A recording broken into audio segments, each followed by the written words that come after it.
evening, and thanks for tuning in. I'm Jenna Budell with the WJTS News. 33 new cases of COVID-19 were reported in Dubois County on Wednesday.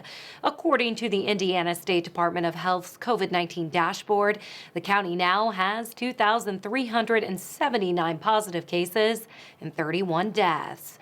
The dashboard also shows that the county's 7-day rolling average for all positive tests is 14.4%. 12,068 residents have been tested since the pandemic began in March. To see a breakdown of the county's COVID-19 cases by age group and for more information, visit coronavirus.in.gov. The best way to protect yourself and others around you is by practicing social distancing, washing your hands frequently with soap and water, and to mask up. The Indiana State Department of Health is reporting 5,232 COVID-19 related deaths, 312,521 positive cases, and 4,038,194 Indiana residents have been tested for the virus as of Wednesday afternoon. The numbers for our viewing area are as follows. Starting off in Dubois County with 2,379 cases, 31 deaths. Pike is reporting 509 cases, 19 deaths. Spencer County with 837 cases, 8 deaths. Perry with 825 cases, 21 deaths. Martin, 358 cases, 5 deaths. Davies County reporting 1,564 cases, 43 deaths. Orange with 673 cases, 28 deaths. Knox, 1,878 cases, 19 deaths. Crawford, 294 cases, 1 death. Posey reporting 1,221 cases, 16 deaths. Lawrence with 1,776 cases, 48 deaths. Gibson County reporting 1,869 cases, 25 deaths. Warwick with 3,256 cases, 72 deaths. And Vanderburgh County is reporting 9,751 cases with 120 deaths. To see a map of cases by county, head to coronavirus.in.gov. Perry and Spencer counties are no longer under a code red status for COVID-19. The Indiana State Department of Health downgraded the counties to code orange on Wednesday afternoon.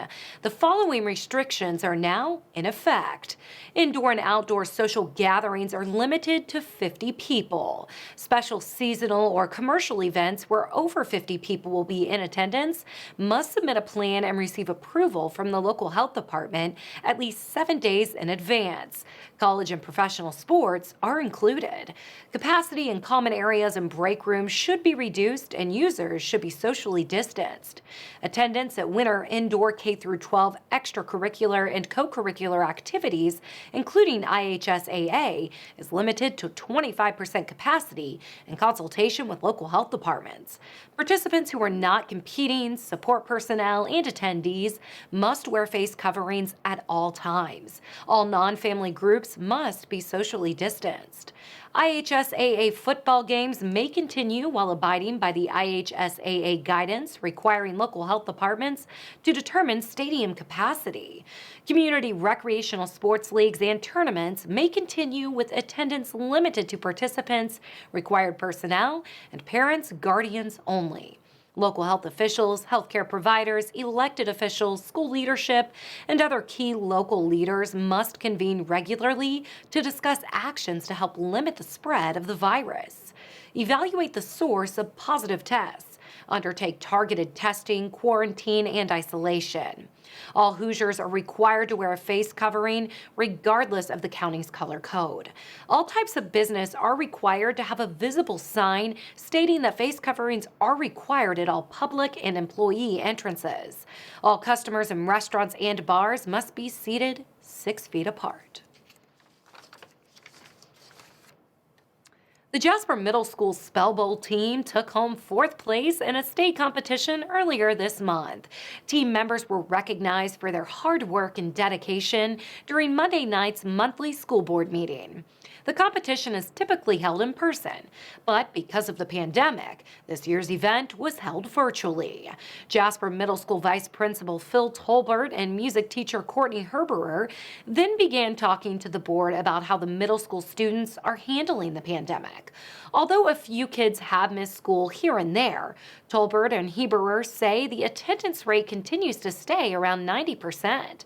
The principal and music teacher also say they are implementing new procedures to keep students accountable. When a student receives a certain number of consequences, these can be caused by missing assignments or misbehaving. They are given an occurrence sheet. After this, teachers receive an email to determine who feels the most comfortable talking to students about the issue and intervene. Since starting the procedure, the school has seen a lower attendance in Saturday school and fewer students are missing assignments.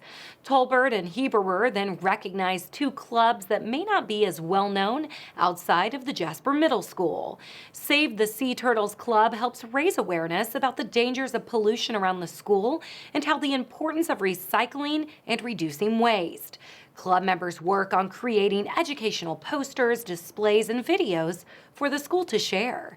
They also manage the school's recycling programs. One of their big projects this month was collecting bottle caps. After weeks of collecting the drink tops, they were finally able to get enough to make a bench. Once it's built, it will be housed at the Jasper Middle School.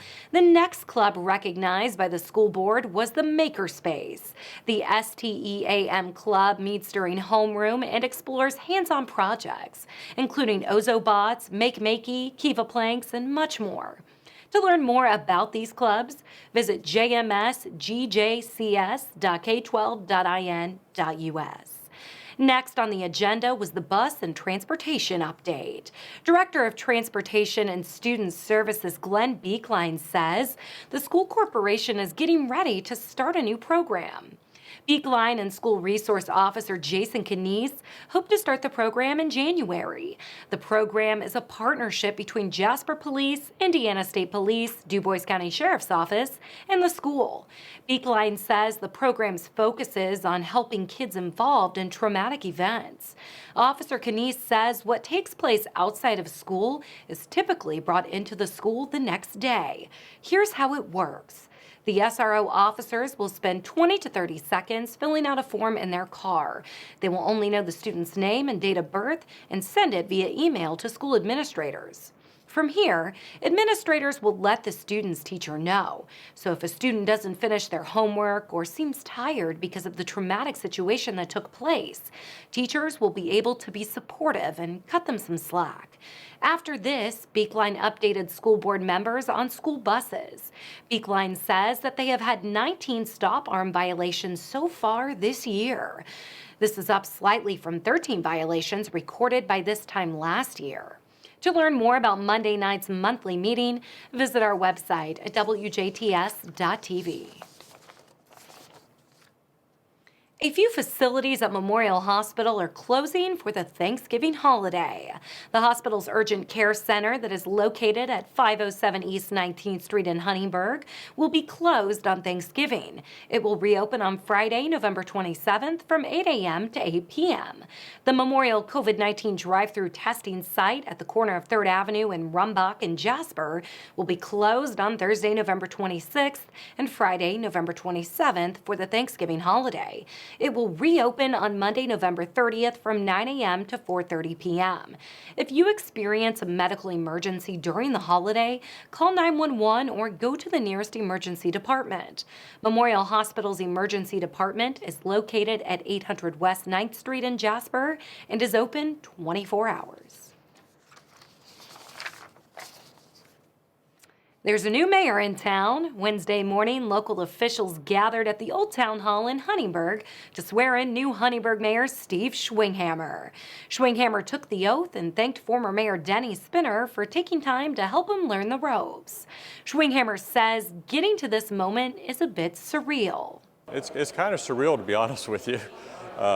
Fortunately, we've had a few days to get with Denny and to go over some things, so it's not like it's just running in, but normally there's a little bit more time between the time that you're nominated to put in and actually take office. But I'm excited about the opportunity. I like challenges, and I think with the help of the City Council and the rest of the staff and things they have already in place, it should work well, and I'm looking forward to that. So. Schwinghammer plans to focus on the big picture. Well, I usually look at things from a facts and figures and results type of thing, so there's probably not going to be a whole lot being done right away without me being able to get in and look at everything. I've gone through probably 30 or 40 files already just to look and see how things are going, what's in the works and things of that kind.